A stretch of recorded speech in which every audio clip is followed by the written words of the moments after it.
my youngest is 21, and I think she's probably too young for Ken, because Ken is not married yet, but somehow he still thinks that there's a possibility that he can become a member of my family. So good to be out here. Thank you guys for having me. I thought when I came in here and saw all these people, I said, wow, all these people came to see me. And then I said, no, they probably heard President Biden last night and said, we're coming to this meeting because, as we said, this country it's crazy. What is this? So the same, what is it, 82 million people he said voted for him? So why are they trying to change voting rights and change? If it worked, why break it?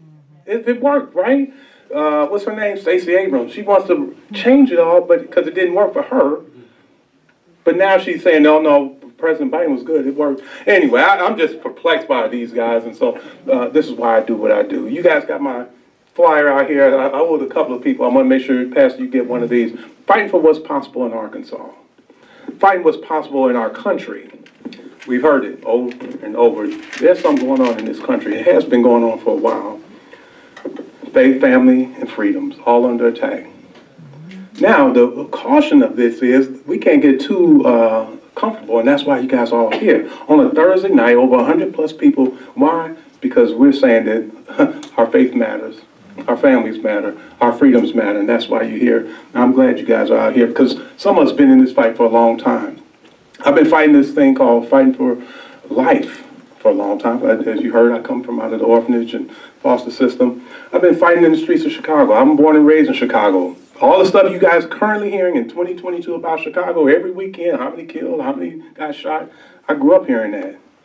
And the same response is, we got more gun laws, we got to take more guns rights, and all the way. No, that's not the answer. And they keep electing the same people. So, that's the reason why, right? We got to change the mindset.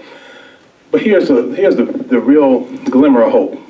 I travel around the world, and I still see that people around the world want to come to this country because they still believe in this place called America, where they can be, do, and have what they can't be, do, and have in their country. We got to make sure we're standing up to hold on to that. Otherwise, guess what? The borders, nobody will come across the border. Nobody will leave the country of Venezuela to come here. Why? Because they can say, well, we got the same thing in our country. We can stay there. That's why it's so important what you do and why you're here. I read this poll, and now it's election time. You're going to see a lot of polls, and the poll that I just recently saw, I don't know if you guys saw it, it kind of freaked me out a little bit. I was like, really? Wow, I'm going to see it tonight. It said that 1 in every 3 people, in particular Republicans, are either extremely handsome or extremely beautiful. So if you look to your left and you look to your right, if it's not them, it must be you. Huh? No. So I have a vision for Arkansas, real simple, that Arkansas can be an exemplary state when it comes to leadership and opportunity. We can be an exemplary state. Right now, we always talk about, well, what Texas is doing or what Florida is doing. We can do that right here in Arkansas. We have all the natural resources. We got retail. We got aerospace. We got steel. We got all the economic. We got all the economic development issues and energy, and we got all of that right here. The people. We got the smarts. We got to improve our education.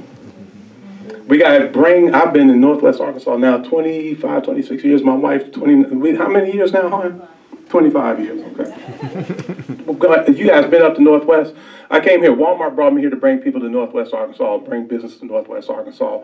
25, 26 years ago was not like what it is now. So I know how to do this. I told you I fought in the streets in Chicago. In fact, why am I running? I told you this vision that I have. Why am I uniquely qualified to do this? I got both private sector executive experience and I got public executive experience. Ken told you we were working together. I was the Deputy Secretary of State. In fact, Mark Martin was the first Republican since Reconstruction to come into the office. And you talking about hate and media coming, oh man, they came on us like, oh my, and they never stopped. But we came in, first thing we started doing was looking at this election integrity, and how do we change that? Why don't we have uniformity across the state? Why are election results coming in a day after the election? We started working on that. We started buying election equipment system. You will hear some Secretary of State candidates talk about this. But right now, we finally got the whole entire state working off the same equipment. Now we got to make sure our election commissioners are uniform in their training. We got to make sure that what's going across our country, Arkansas got issues but nothing like what was going on in Arizona and Pennsylvania. What happens in Chicago, I'm gonna tell you, fraud happens. When I tell you they go to the cemetery and take names off of cemetery blocks and put them on, and they vote, people who leave years later and they're still voting in Chicago, it happens. We gotta make sure we're doing the right things when it comes to election integrity. Business, how do we make it simpler and easier for people to start a business without all the red tape? To expand their existing business. Yes, we as a state, we bring incentives to encourage companies to come to Arkansas, but what about existing companies here? How can we incentivize them to expand, to grow? We did